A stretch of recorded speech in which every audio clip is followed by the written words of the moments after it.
What are trauma-informed approaches and how can we implement them when working with youth? What are trauma-informed approaches? Adolescence can be a tough time period for anyone, regardless of sex, gender, upbringing, or circumstances. Trials and tribulations of adolescence can be exacerbated when coupled with traumatic experiences. Trauma can disrupt and delay many developmental tasks, such as individuating from the nuclear family, building peer groups and support systems, social and emotional transitions, and cognitive changes. Trauma that goes untreated can have very serious consequences. Trauma informed approaches help to foster healing by integrating knowledge about trauma into our policies and procedures. Our objective for today is to learn how we can implement a trauma informed approach into our spaces when working with youth. Adolescence can be a tough time. 2 days before quarantine began, I was at work when I witnessed something that I'll never forget. Day school was ending for the day, and I was patiently waiting to begin after school programming. That's when I was startled by the sound of a backpack being thrown into a row of lockers. I noticed the seventh grader, who we'll call Jaden, followed by the principal, the assistant principal, the guidance counselor, two other teachers, and one woman that I didn't recognize, who I later learned was a social worker from Child Protective Services. Jaden was visibly distraught, face bright red, and fists balled up, tears streaming down his face, and he was cursing at the top of his lungs. I heard the principal telling Jaden that he was to go with the social worker, and she was taking him to a group home. Jaden, still crying, asked to see his friends before he left, and was denied. He then asked to speak to his mom, and was also denied. He was looking at all of those faces, searching for an ounce of compassion and kindness. He was met with stone-cold expressions. It was in that moment that he ran for a side door and vanished into the street. They were unable to find him for weeks until he turned up across town after wandering into a hospital. I truly believe that if someone, anyone, had met him with an ounce of kindness or consideration for what he was going through, he wouldn't have fled and wouldn't have been living on the streets for nearly 3 weeks amidst a global pandemic. The day it all happened, I heard the teachers whispering amongst each other about how he was a student who had frequent outbursts in class, and he was often caught in conflict with teachers and other students. I learned that he almost never hands in homework on time, and that he's always falling asleep in class. I also learned that Jaden lives with his single mother who is very ill. At times, he is the one looking after her. Earlier this week, Jaden's mom was hospitalized as her condition had worsened. He had clearly lived through some trauma that is severely negatively impacting him, such as living with a parent who is terminally ill, oftentimes having to take care of himself or be the parent to his mother, and likely battling some internal emotional issues as well. I wholeheartedly believe that all of the adults involved, including myself that day as a bystander, failed Jaden by not recognizing his trauma. 2 days before quarantine began, I was at work. There are two very important things to know about trauma. Everyone reacts to trauma differently, and it is actually the way a person perceives the experience that causes the trauma.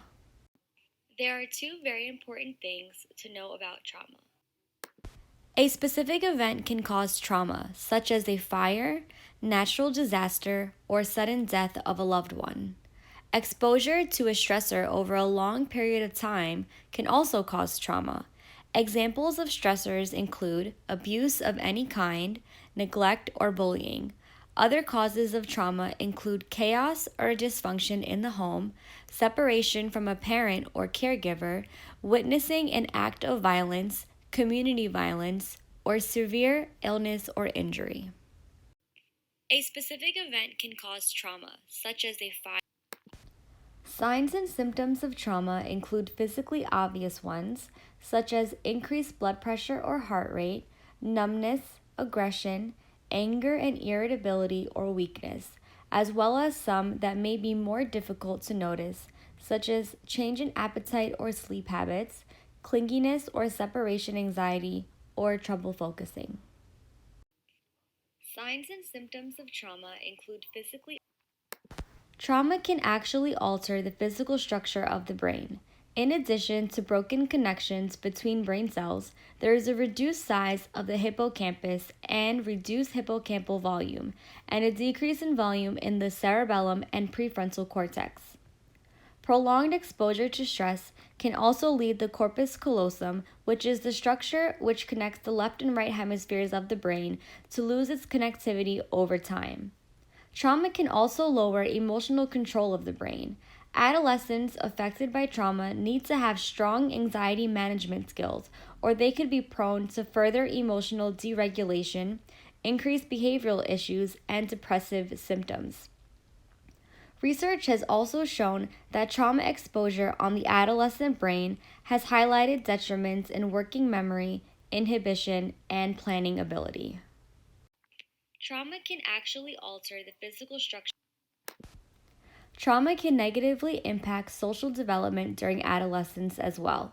Adolescence is a time where young people are learning to form healthy, meaningful relationships and individuate from their family.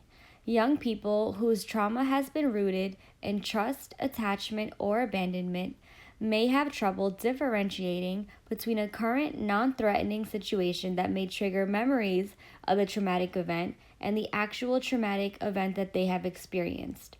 Adolescents dealing with trauma may isolate themselves, therefore avoiding building relationships altogether. In other cases, young people may displace dysfunctional family relationships onto their peers. For example, a student who has been beaten when a loud, intoxicated family member comes home might be enraged, anxious, or anticipate violence when other students raise their voices. Trauma can negatively impact social development.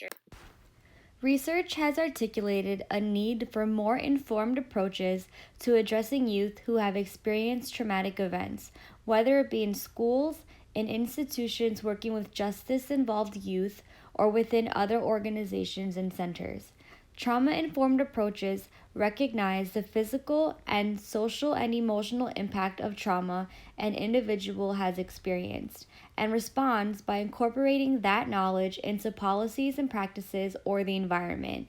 They are a way for young people to work through and overcome adversity and can give them coping mechanisms and tools that they need to make healthy choices. Research has articulated a need for. Now let's take a look at some examples of trauma-informed approaches. Now let's take a look at some examples. Target was implemented in a justice-involved youth setting. They taught a 7-step sequence of skills for processing and managing trauma-related reactions to current stressful experiences, such as PTSD symptoms, traumatic grief, survivor guilt, shame, interpersonal rejection, and existential alienation. The 7 skills that were taught are described by the acronym FREEDOM, which stands for focusing on trauma processing, recognizing current triggers, processing emotions, cognitive evaluations, defining core goals, and identifying options and making positive contributions. They aim to reduce mental health symptoms of their participants through 3 components of this program. First, they educate their participants on what happens in the brain when it is affected by traumatic events. Next, they give their participants a guided practice of each of the 7 steps.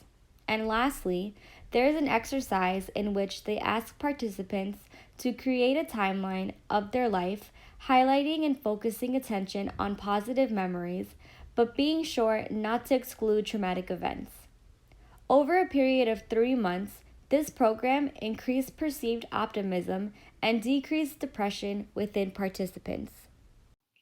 Target was implemented in a justice-involved. ALIVE is a trauma-informed social and behavioral support program that has 3 main parts. It focuses on prevention, assessment, and addressing trauma-related behaviors within schools. Alive practitioners conducted periodic classroom discussions talking about trauma in an effort to normalize this type of conversation.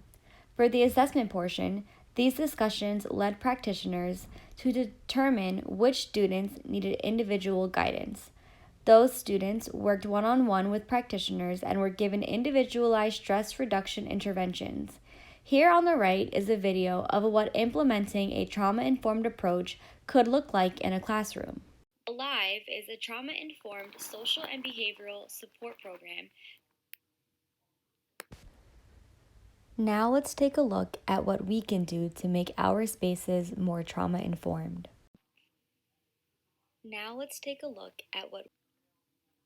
There are 4 core principles of trauma-informed approach entitled the 4 R's.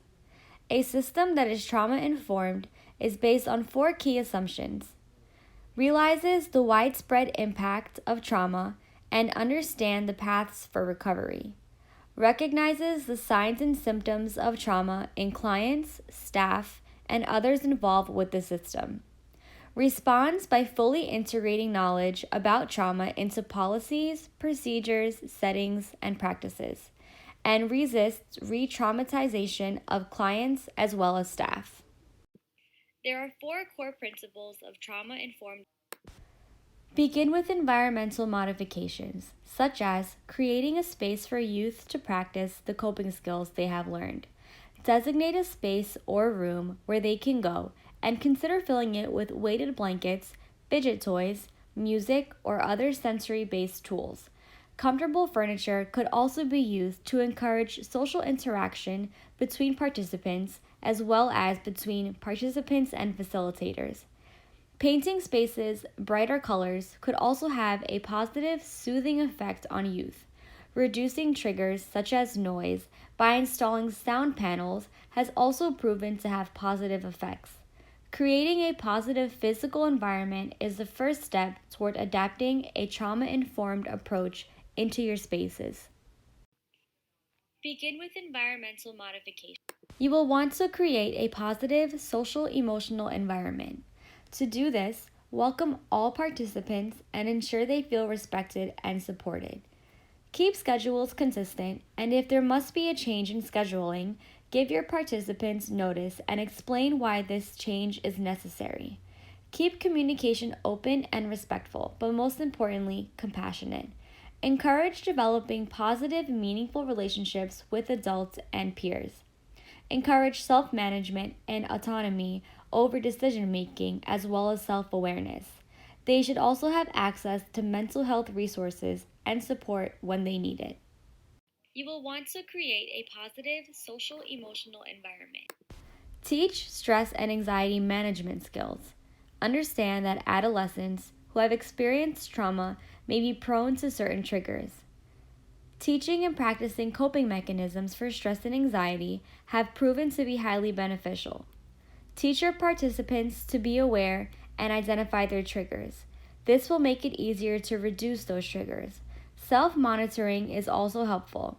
Teach your participants to be aware of uncomfortable symptoms and what is happening around them when they experience stress. Encourage mindfulness exercises, such as breathing techniques, meditation, and stretching. Let your participants know how beneficial it can be to be prepared, make a plan, and stick to it. Write things down, be organized, and avoid procrastination. When it comes to stress and anxiety, it is often helpful for young people to have a social support, whether it be adults or peers. Having someone they can trust to talk with is imperative to managing anxiety. Encourage your participants to advocate for themselves and their needs, especially during times of high anxiety and stress. While all of these things are very important, let's not forget self-care, relaxation, and fun. Teach stress and anxiety management. Young people who have experienced trauma may need extra support in developing and maintaining a healthy lifestyle. Programs that teach participants what it means to live a healthy lifestyle and also how to do so are extremely beneficial, and participants can take with them lessons and skills that will last a lifetime. A healthy lifestyle encompasses three parts: physical health, mental health, and emotional health. Physical health includes staying active and maintaining a healthy diet and practicing good hygiene. When it comes to mental health, make sure your participants have access to mental health resources, whether it be within or outside of your program. Normalize conversations regarding mental health and asking for help. Emotional health is also important. People who are emotionally healthy are in control of their behaviors, thoughts, and feelings. They know how to manage conflicts and challenges well. Young people who have experienced trauma may need extra. Lastly, consider training all staff, from the people who have the most interaction with participants to the people who have minimal interaction. All staff who work in your programs should be trained in creating trusting, non-threatening environments while interacting with your participants. Front desk workers, security guards, custodial staff all have some contact with your participants. Therefore, have an opportunity to create a trusting relationship which will only enhance a participant's experience in your program. Everyone who works in your space on a regular basis should be able to recognize the signs of trauma and abuse and know how to avoid re-traumatizing or triggering your participants. Everyone should also be addressing participants and fellow staff using their preferred pronouns. Most importantly, staff should know when it is necessary to break confidentiality between themselves and a participant. In addition to that, you will want to make sure that all staff are able to manage conflicts appropriately. Lastly, consider training all staff from. As teachers, educators, support staff, parents, and youth workers, we need to practice seeing negative behaviors through a trauma lens. Trauma-related behaviors can be frustrating for everyone. However, these behaviors can often make sense when looked at in context of the experiences of young people. Here is a list of behaviors that we may see within our youth. Let's see if we can explain them while looking through a trauma lens. As teachers, educators, support staff, there are many ways that we can explain what is going on behind negative behaviors. Here are just a few examples. There are many ways that we can explain what is going on behind negative. For trauma-affected youth, life can be difficult to navigate. That is why it's imperative that there are spaces for them that foster healing and also consider the impact of the adversity that they have faced. Trauma-informed approaches could shift the way that we look at our youth. When we are presented with negative behaviors, we should make it a habit to ask ourselves, where is this behavior coming from, rather than just writing it off as that child being bad or a troublemaker. Working through those problems, not ignoring them, is what will ultimately aid the healing process. Adapting trauma-informed practices into your programs will add an extra layer of protection for your participants, ensuring that they will not be re-traumatized. Reshaping your program to incorporate more trauma-informed care could potentially change the entire trajectory of your participants' life.